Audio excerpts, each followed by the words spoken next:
A paz de Deus, de nosso Salvador, Jesus Cristo a todos. Vamos continuar o estudo da Palavra de Deus, livro de Levítico, no capítulo 16.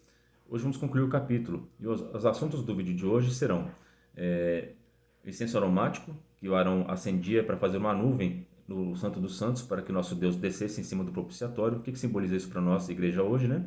Também vamos estudar por que os cristãos têm que sofrer aflições de alma, qual que é a importância disso. E o outro assunto é sobre os novos céus e nova terra. Por que Deus tem que destruir tudo e fazer novamente? Por que Deus tem que fazer essa limpeza, né? Tudo isso está aqui em Levítico 16.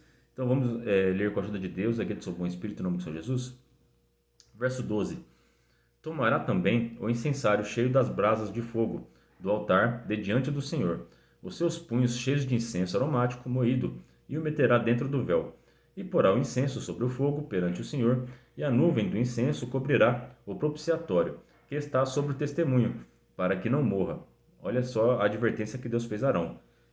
Para que não morra, você tem que fazer essa nuvem, tá certo? Você não pode entrar aqui de qualquer jeito. Nós vimos no vídeo passado que Arão tinha que se consagrar.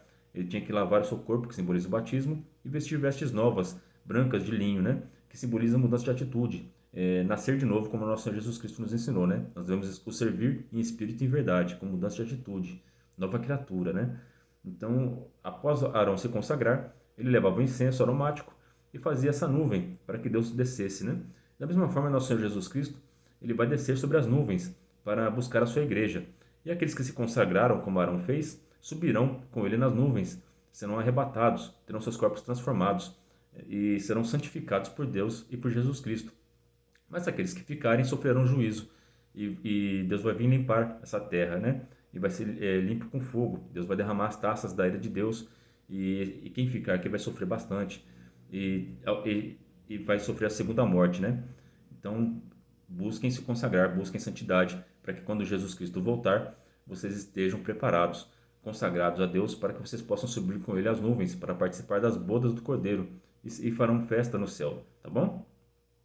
Aqui em Marcos, capítulo 24, 30, dá um exemplo disso.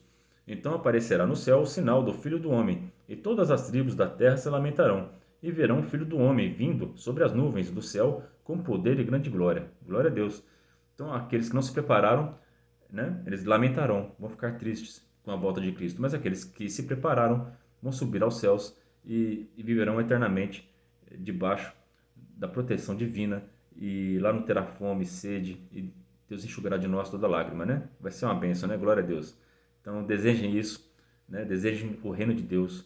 Busquem a nosso Senhor Jesus Cristo em espírito e verdade, e vocês terão vida eterna. Amém? Aqui no verso 29.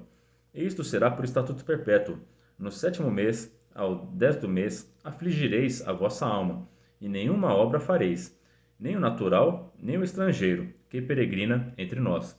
Então aqui nesse dia do Yom Kippur, né, é o dia da expiação, eles tinham que afligir as suas almas, eles tinham que jejuar, era um dia de você se consagrar em oração, porque é um dia especial, porque os pecados deles iam ser perdoados, né? Então, todo dia que nós confessamos nossos pecados, nós temos que nos afligir. Senhor, me perdoa, eu sou um pecador, tem misericórdia de mim, para que os seus pecados sejam perdoados. É necessária aflição de alma, tá bom? Aqui em João capítulo 16, 33 está escrito: E disse essas coisas para que em mim vocês tenham paz. Neste mundo vocês terão aflições, contudo, tenham ânimo, eu venci o mundo. Então, aqui, Jesus Cristo foi bem sincero. Nessa terra, a gente não vai ter paz o tempo todo. Não é só bênção, não é só glória, como muitas igrejas ensinam. Aqui no mundo teremos aflições. É necessário aflição de alma para que possamos ser purificados, para podermos evoluir, para podermos chegar mais perto do nosso Mestre. Então, nesse mundo teremos aflições. Nosso próprio Senhor Jesus Cristo nos ensinou. Então, não é só alegria, tá? Vai ter momentos difíceis, mas nós que somos cristãos devemos perseverar na fé, porque Jesus Cristo venceu o mundo, Ele nos deu os exemplos, e nós também venceremos porque Ele nos ajuda, e o Espírito Santo que habita em nós vai nos conduzir à vitória. Amém? Então sempre vamos ter problemas sim, só que em tudo teremos vitória, porque Jesus Cristo foi vencedor e nós também seremos mais que vencedores em Cristo Jesus. 2 Timóteo capítulo 1:8. Portanto, não te envergonhes do testemunho de nosso Senhor, nem de mim, que sou prisioneiro seu. Antes, participa das aflições do Evangelho segundo o poder de Deus. Você está participando das aflições do Evangelho? Você já sofreu perseguição pela palavra de Deus? Você já foi ensinar a palavra de Deus para alguém e já foi ofendido? As pessoas te perseguiram? Nós estamos vendo isso muito no dia a dia hoje, né? A igreja está sendo perseguida. Toda pessoa que se levanta para falar a palavra de Deus, para falar a verdade, é, ela é perseguida, ela sofre aflições. Tem pastores sendo presos e tem pastores que se levantaram para falar a verdade de Deus, ensinar a Bíblia, para que as pessoas se arrependam de seus pecados, para que possam nascer novamente, nova criatura, para quando o Senhor Jesus Cristo voltar, essas pessoas possam ser salvas. E as pessoas, em vez de agradecer e mudar de vida, porque essas pessoas que falam a verdade é porque amam vocês. Então, pelo contrário, essas pessoas estão sofrendo aflição pelo Evangelho, estão sendo perseguidas, porque o mundo ama mais os desejos da carne do que a vontade de Deus. Então, todo aquele que se levanta para falar a vontade de Deus sofrerá aflições e sofrerá perseguições. Então, muitas pessoas perguntam, mas por que eu tenho que seguir esse caminho? Porque ele é o único caminho. É fácil? Não é. O caminho é estreito, é difícil. É largo o caminho que leva à perdição. Se você quiser viver no mundo de qualquer maneira, a escolha é sua, mas não vai ser salvo. Para você ser salvo, tem que ter mudança de atitude e andar pelo caminho estreito. No mundo tereis aflições e perseguições, se você andar no Evangelho, porque nós não somos desse mundo. Por isso que nós somos perseguidos. Porque se nós fôssemos do mundo, andássemos como todas as pessoas andam, ninguém nos afligiria. Se ninguém está te afligindo, é porque você está vivendo no mundo. Você não está sendo boca de Deus. Você não está ensinando a palavra de Deus para os seus amigos. Você vê seus amigos fazendo coisas que não agradam a Deus e você fica quieto. Não pode. Você é a luz do mundo, o sal da terra. Você tem que ajudar o teu irmão a entrar no céu. Não sejam omissos. Vamos trabalhar. A seara está pronta, mas são poucos os ceifeiros. São poucos aqueles que estão dispostos a fazer a vontade de Deus. Santo é o nome do Senhor Jesus Cristo. Então vamos trabalhar. Eu não tenho ministério nenhum. Eu não tenho ministério em igreja. Mas aqui eu estou aqui disposto a trabalhar. Todo dia eu gravo vídeos.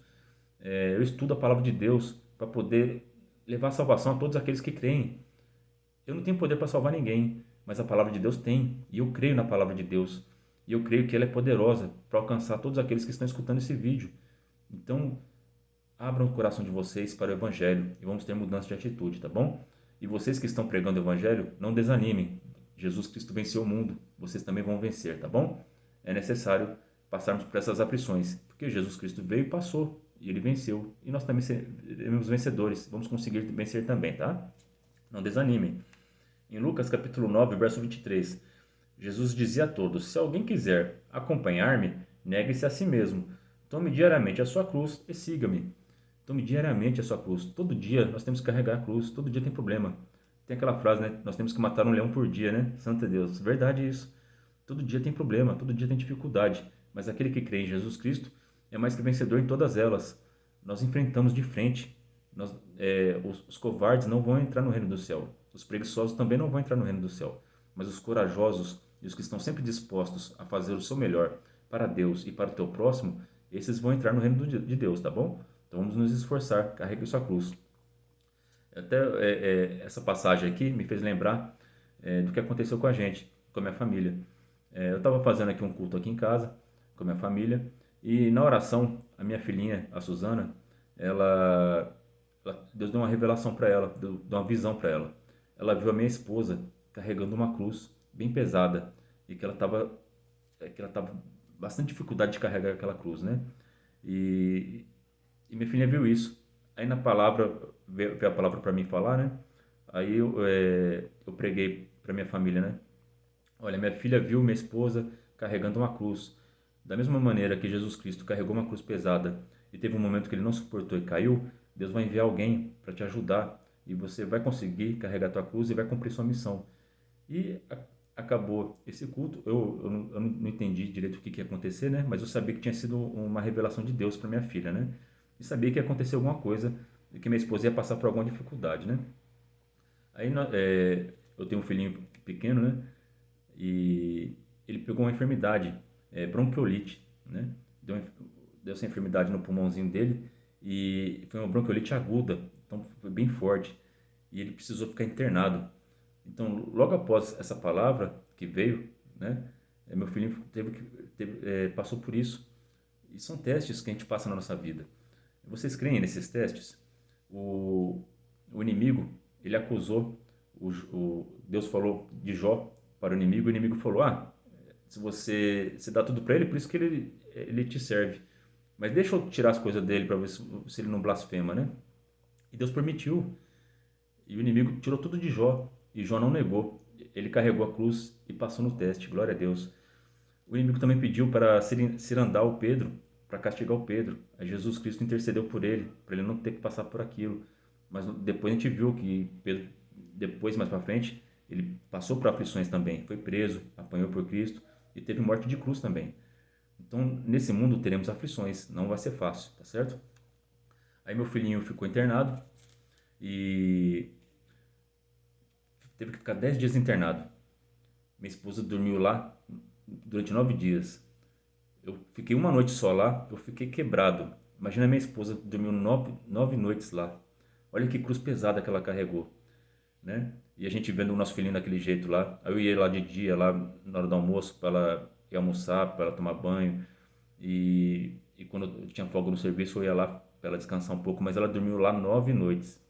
Só quem dorme no hospital sabe como é que é difícil, né? Eu dormi uma noite lá, eu fiquei quebrado. Minha esposa dormiu lá 9 noites. Olha que cruz que ela carregou. E ela foi mais que vencedora em Cristo Jesus. Jesus, meu filhinho ficou bom e até hoje, graças a Deus, nunca mais teve esse problema. E é só glória, né? A alegria da casa, que é o menininho, Danielzinho, né? Então, vamos servir a Deus. Temos que carregar a cruz. A gente, aconteceu na Bíblia, na vida dos apóstolos, na vida de Jó. O José, para chegar a ser governador do Egito, quantas aflições ele passou, né? Teve que ser preso, né? Foi vendido como escravo. Quanta coisa ele passou, mas ele foi mais que vencedor em Cristo Jesus. Ele carregou a cruz dele. E tem o momento da cruz, e tem o momento da bênção também. Então, não fiquem tristes nas aflições. É um processo que você está passando para entrar no céu. Deus prova aquele que ama. Então, vocês considerem uma pessoa amada de Deus. Passe nos testes, carregue a cruz, não reclame. E você será mais que vencedor. E quando Jesus Cristo voltar, você vai subir e vai ter vida eterna em nome de Senhor Jesus. Aqui no verso 30. Porque naquele dia se fará expiação por vós, para purificar-vos, e sereis purificados de todos os vossos pecados perante o Senhor. Então, toda vez que está escrito na Bíblia, naquele dia, está falando da volta de Jesus, tá bom? Só que aqui, ele está falando de duas coisas, né? Ele está falando da volta de Jesus e está falando da crucificação também. Porque naquele dia se fará expiação por vós, para purificar-vos, e sereis purificados de todos os vossos pecados perante o Senhor. Foi o que aconteceu. Jesus Cristo morreu na cruz para que nós tivéssemos todos os nossos pecados purificados, perdoados, e nós fomos reconciliados com Deus, né? Aqui em Hebreus capítulo 9, 28 fala disso. Assim também Cristo foi oferecido em sacrifício uma única vez para tirar os pecados de muitos, e aparecerá segunda vez, não para tirar o pecado, mas para trazer salvação aos que o guardam. Então, na crucificação, ele veio para tirar os pecados, para nos purificar, para expiação. Cumpriu aqui o que está escrito em Levítico 16, né? Naquele dia terão seus pecados perdoados. Foi no dia da crucificação. Nossos pecados foram perdoados ali, naquele momento. Tá bom? Mas na segunda vez, ele vai trazer salvação para aqueles que o aguardam. Você está aguardando Jesus Cristo? Você está aguardando a volta dele? Você deseja de alma? Você não está mais feliz nesse mundo? Você só vê, quando você liga a televisão, só vê notícia ruim? Isso está te incomodando? Você está se sentindo que você não é daqui? Nós não somos desse mundo. Se você está gostando do que está acontecendo aqui nesse mundo aqui, você vai ficar aqui. Mas se você está se sentindo incomodado, você não aguenta mais viver nesse mundo aqui, o mundo só tem guerra, doença, pecado, desigualdade, injustiça. Eu não quero mais ficar nesse mundo. Eu quero voltar para o céu. Eu quero que o meu Senhor Jesus Cristo volte logo. Eu estou aguardando Ele. Então aguardem Jesus Cristo e vocês serão salvos, tá bom?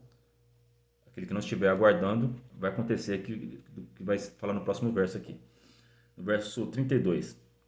E o sacerdote que for ungido e que for sagrado para administrar o sacerdócio no lugar de seu pai fará a expiação, havendo vestido as vestes de linho, as vestes santas, né? Então aqui está falando sobre uma transferência de poder, né? Uma sucessão, né? E o sacerdote que for ungido, né, que for sagrado para administrar o sacerdócio, no lugar de seu pai, fará a expiação, havendo vestido as vestes de linho e vestes santas. Nosso Senhor Jesus Cristo, ele é ungido. Messias significa ungido. Então ele foi ungido para fazer o papel do seu pai, né? Então nosso Deus, ele deu autoridade para Jesus Cristo e deu vestes novas para ele, né? Para que ele pudesse salvar a humanidade. Agora, toda a autoridade é dada para ele no céu e na terra. Então ele tem todo o poder. Deus deu toda a autoridade para ele. Então houve uma sucessão aqui, tá? Da mesma forma que havia uma sucessão do sumo sacerdote quando ele estava velho e quando ele ia morrer, ele passava a sucessão, ungia o seu filho para ser o sumo sacerdote. Da mesma forma, Deus, que é um ancião de dias, ungiu o Messias para que ele seja agora o governador deste mundo, tá bom? Então é uma sucessão. E onde está escrito essa sucessão? Tem passagens que confirmam isso, né? Em João capítulo 17, versos 6 e 7. Eu revelei teu nome, aqueles a que do mundo me deste. Eles eram teus, tu o deste a mim, e eles têm obedecido a tua palavra. Agora eles sabem que tudo o que me deste vem de ti. Então Deus deu tudo para ele. Toda a autoridade, todos aqueles que aceitaram Jesus Cristo não são mais de Deus, são de Cristo. Nós estamos no livro da vida do Cordeiro, né? Então, ele que nos governa, tá bom? E Deus sempre vai estar acima de Cristo, né? Ele é o Pai, ele é todo poderoso. Da mesma forma que quando o José, ele interpretou o sonho de Faraó. O Faraó, ele era o líder absoluto do Egito. Mas o segundo em comando era o José. Da mesma forma, o nosso Deus, ele vai ser sempre absoluto. Ninguém é acima dele. Ele está acima de tudo e de todos, né? Mas o segundo no governo é Jesus Cristo, que está sentado à destra do Pai.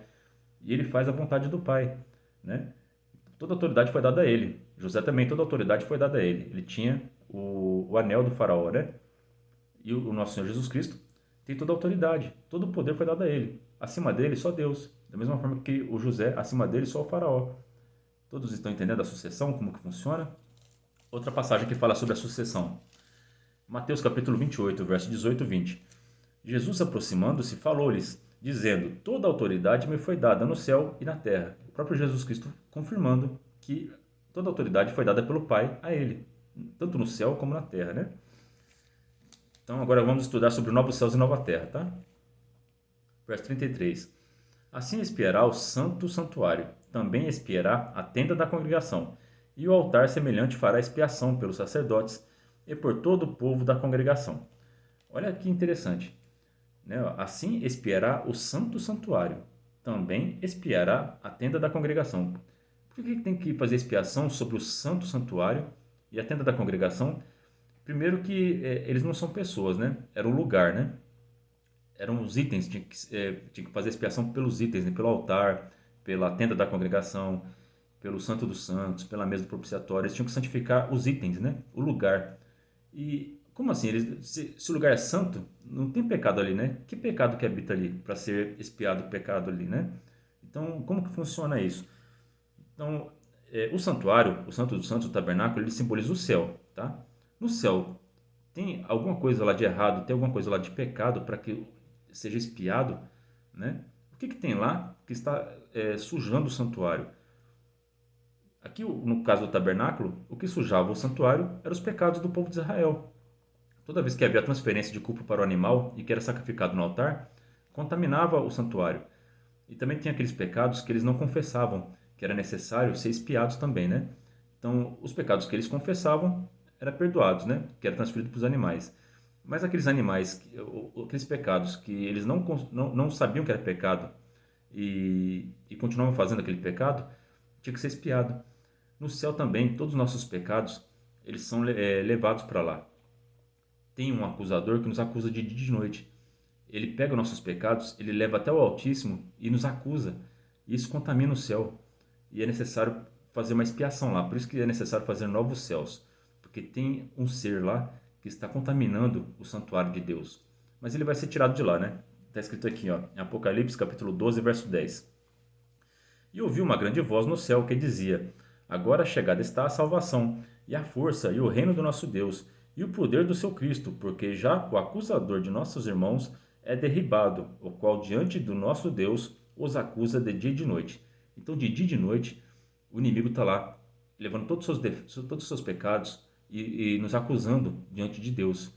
E nós temos o nosso Salvador Jesus Cristo que fica intermediando entre nós e Deus. E ele fica nos defendendo, nos justificando. Olha, aquele meu servo errou, mas ele pediu perdão, ele orou, ele tem fé em mim. E está essa batalha lá no céu. Mas vai chegar um momento que o inimigo vai ser derribado de lá. O arcanjo Miguel vai tirar ele de lá. Ele vai cair aqui na terra, né? E vai contaminar a terra, né? Mais do que já está, né? Santo Deus. Mas Deus vai fazer purificação no céu, tirando o inimigo de lá. Não vai ter mais quem nos acuse lá. Então o pecado não vai chegar mais no céu. E não vai ter mais o Nico lá em cima, né? Afrontando o Deus Todo-Poderoso e levando os nossos pecados, nos acusando lá. O céu vai estar pleno, só vai ter santidade. Não vai ter mais quem acuse, não vai ter mais rebeldia no céu. Só o nosso Deus, nosso Salvador Jesus Cristo estarão governando lá. E o inimigo e os seus anjos irão cair aqui na terra, né? Em 2 Tessalonicenses, capítulo 2, verso 8, está escrito: E então será revelado o iníquo, a quem o Senhor desfará pelo assopro da sua boca, e aniquilará pelo esplendor da sua vinda. Então aqui na terra também vai se levantar o iníquo. Quando o inimigo cair lá do céu, ele vai se manifestar aqui no anticristo, que é o iníquo, né? E nosso Senhor Jesus Cristo, na sua vinda gloriosa, ele vai acabar, vai limpar também a maldade aqui na terra. Não vai ter mais um ímpio que se levanta contra Deus. E vai ter um governo justo, santo aqui na terra, né? Em 2 Pedro, capítulo 3, verso 10 e o verso 13.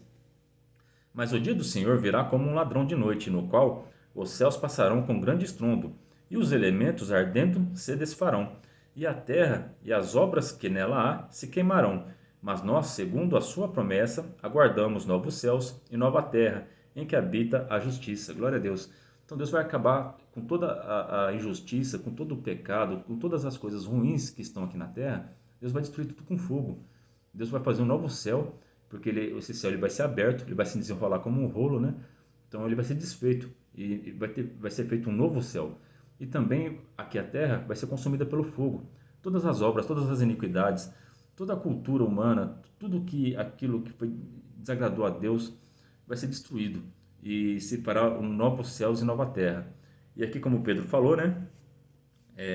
Nós temos que aguardar novos céus e nova terra, em que habita a justiça. Então estejam aguardando, porque Jesus Cristo voltará e fará novos céus e nova terra, e vai habitar a justiça aqui na terra, e a justiça é Cristo. Ele vai governar com justiça. Então tenham essa esperança, esperem a volta do Salvador Jesus Cristo, porque Ele é poderoso e vai ser um dia glorioso para aqueles que o aguardam, tá bom? E se preparam. Mas aqueles que não o aguardam serão consumidos pelo fogo e tudo será destruído. Então não se apeguem muito às coisas aqui da terra, não.